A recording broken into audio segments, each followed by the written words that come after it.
Alright, good day everyone. My name is Yang Lee. I'm currently finishing my PhD study at University Science Malaysia. So today, I would like to share my research outcome that shows that a multiplexer could be an AI accelerator. After I published my latest paper, a lot of people ask me, how is it possible for a simple component like the multiplexer to do a complex AI operation? So here I would like to share a bit how we can understand it in a simple way. Right. So here's my background. I actually graduated as a mechatronic engineering, and I pursue my Master of Science in Research mode of image forgery. That is where I exposed to convolutional neural network or CNN. Then I pursue my PhD during the pandemic until now, focusing on AI hardware. So people ask me why I went into AI hardware research. Actually, when I was focusing on the CNN model during my master study, I stumbled upon the idea that why must AI be so power intensive just to answer yes and no? Because it seems simple to identify whether an image is a cat or dog from a human perspective, but it turns out to be a difficult problem for a computer. Secondly, could the digital system scale forever? Because now we can see that the silicon fab node is getting smaller and smaller, but eventually you cannot defy the fundamental laws of physics, right? That's a big question for the future. And thirdly, I was inspired by the brain cell, because brain cell by itself is not floating point accurate, but when they comes together in billions, they could do logical operations very well. So I was thinking, if brain cell can do that, why digital computing need to be accurate for every neuron, right? It's like it doesn't make sense. So those questions lead me to my curiosity in pursuing my PhD study. But why hardware? A computer science pioneer, Alan Kay, once said, people who are really serious about software should make their own hardware. After a decade of programming embedded system, I came to a realization that software will always be limited by hardware. The only way to break the limit is to work on the hardware itself. So, before I get started, I was thinking, how should I approach the content in a simple way? What I found is that if a good idea is to start from counting. So we all know about counting, right? Then we know like how we use tally count. Let's say we go to a grocery store and buy some apples and oranges. We could use a pen to count by stroking, right? It works well on the whole number. So now you might ask, how about counting fractions? Actually, it's not that difficult. We just can use the tally count, but in this case, the stroke represents a fraction of whole number. So if there's 7 strokes out of 10, then it's 0.7, right?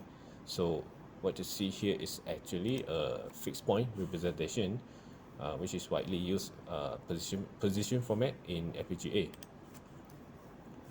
Now, after we know about counting, how about we translate our counting skills into logic? So here we can see a truth table of an AND gate. I guess most of the electronic guys knows it, but here's a recap. When both inputs are 1, only then the output is 1. That is the function of an AND gate, at least on surface. Now, as the saying goes, a change in perspective worth 80 IQs. So from here, what kind of perspective we could look at?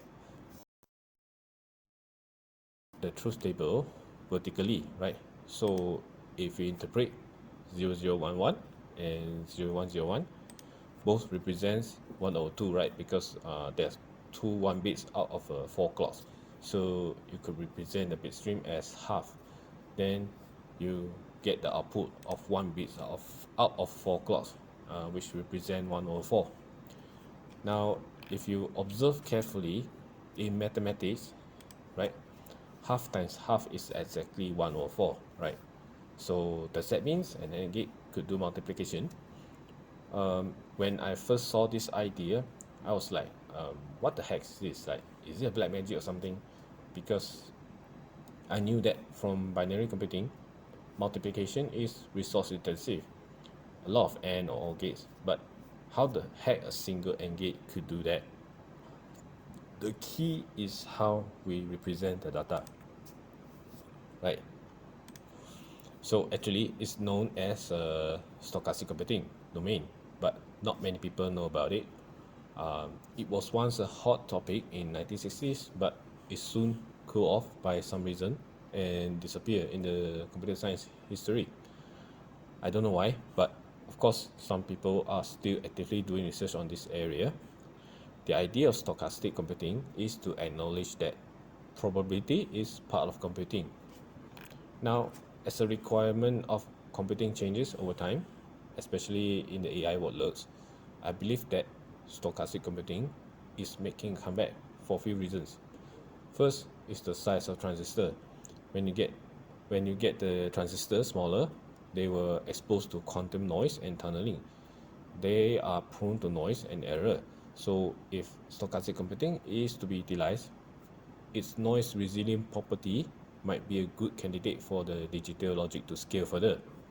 And secondly is the dying Moore's law that impedes the scaling of the current binary computing architecture.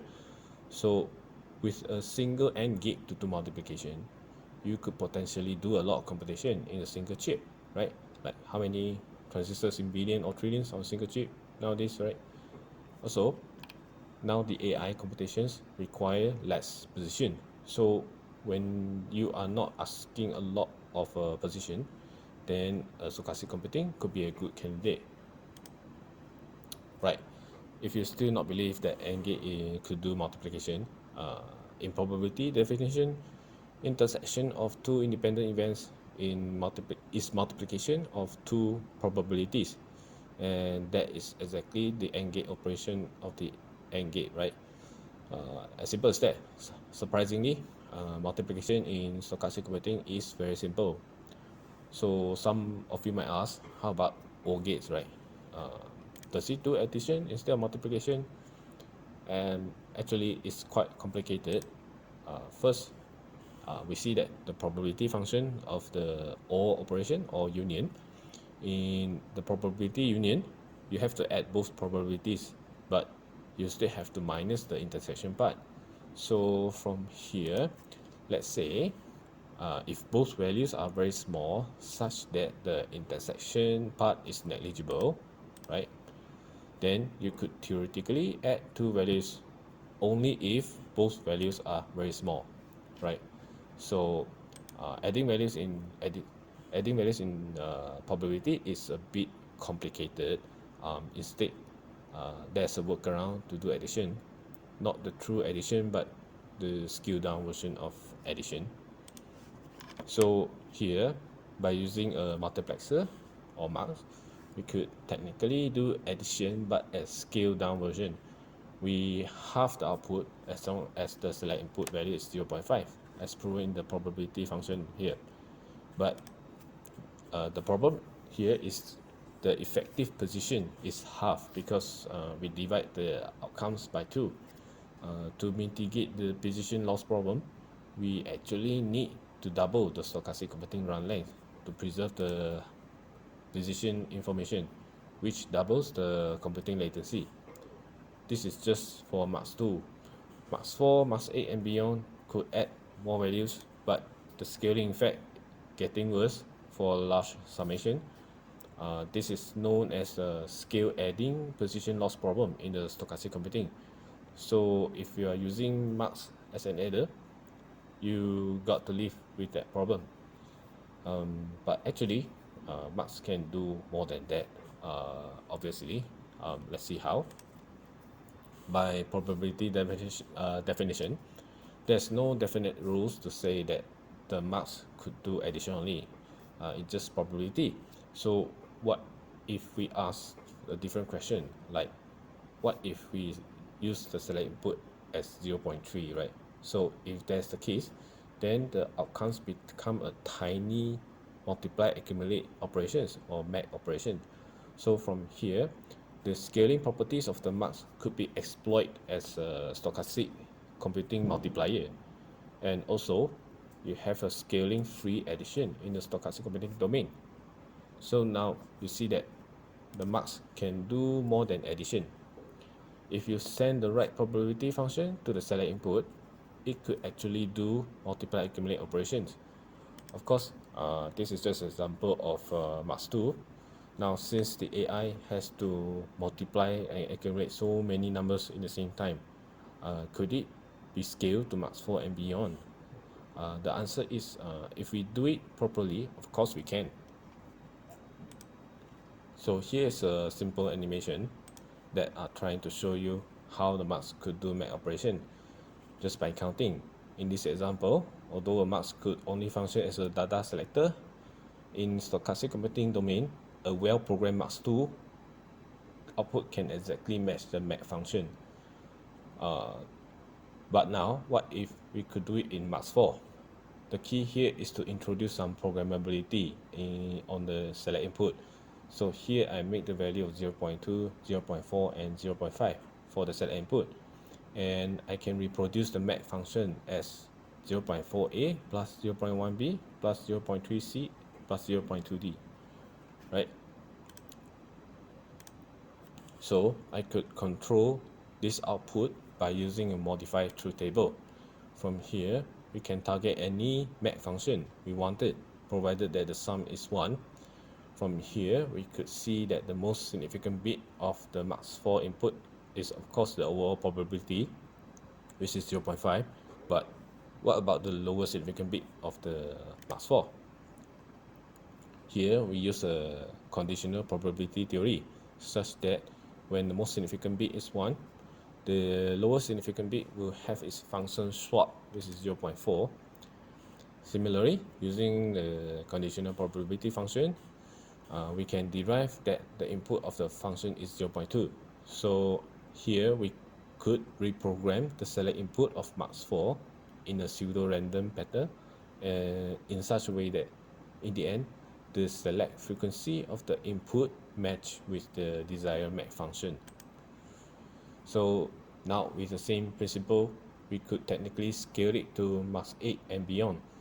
In my paper, I scale to max 32, which means a single max 32 could multiply and add 32 values simultaneously, which is quite amazing. This is important because when we try to do large scale math operation, it's actually one of the biggest hardware bottleneck for modern AI algorithm. So this could be one of the key to improve the current AI hardware. When I first proposed to use max to accelerate math operation, many people did not believe it because it's impossible from the old school perspective of digital fundamentals. The problem is not without the mathematical proof. The proof is there, just that it's hard for people to let go of the past knowledge and embrace the new one when the existing idea is being challenged. Okay, now back to the topic. Notably, since probability cannot be more than 1, so how about adding values more than 1? It's quite simple. We just add more marks.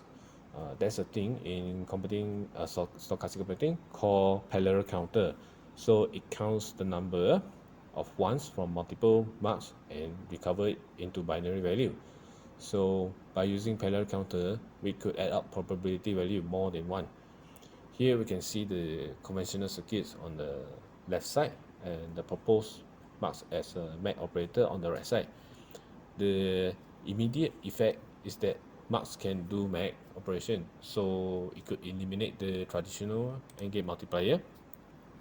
Secondly, by nature, marks can reduce the bit stream count very efficiently. It could be beneficial if you have to make thousands of bit stream.